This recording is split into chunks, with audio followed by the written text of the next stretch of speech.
So what do you know now after 2 weeks in the scrimmage that you didn't know a week ago about your team? I don't know. I mean, I think we've made some improvements. I don't know if we know anything at certain positions, but at some positions, some guys kind of solidified what we had saw this summer and this spring, and played well in the scrimmage. Which, you know, a scrimmage is fairly different than 7-on-7 or right. a padded camp, It's football. or practice in helmets during the summer. So I think we were able to see some guys play in more game-like situations, and I felt good about them. They did a good job, so we'll see where that goes, and hopefully keep getting better each week early on this season.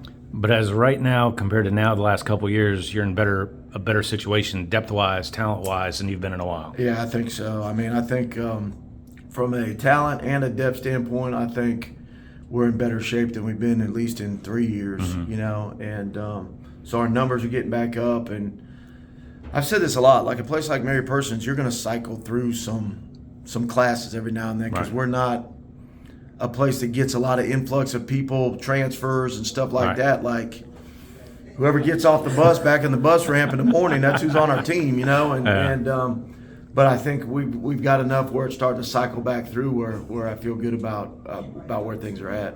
Where do you feel like you're strongest?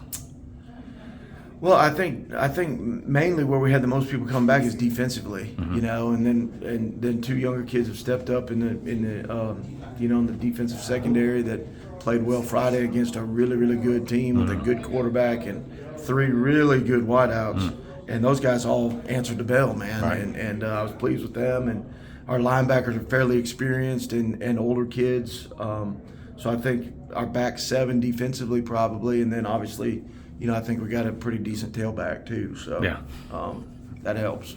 So this is the most balanced you've been in a while too, probably. Yeah, probably a little bit. Although you're a new quarterback. Yeah. We got a new quarterback, which both of them had their moments in the scrimmage. Nothing, Right. to send into ESPN or anything, but like they had their moments, and I think for a while, we'll probably play them both a little bit. Yeah. When was the last time you played the dual quarterback game?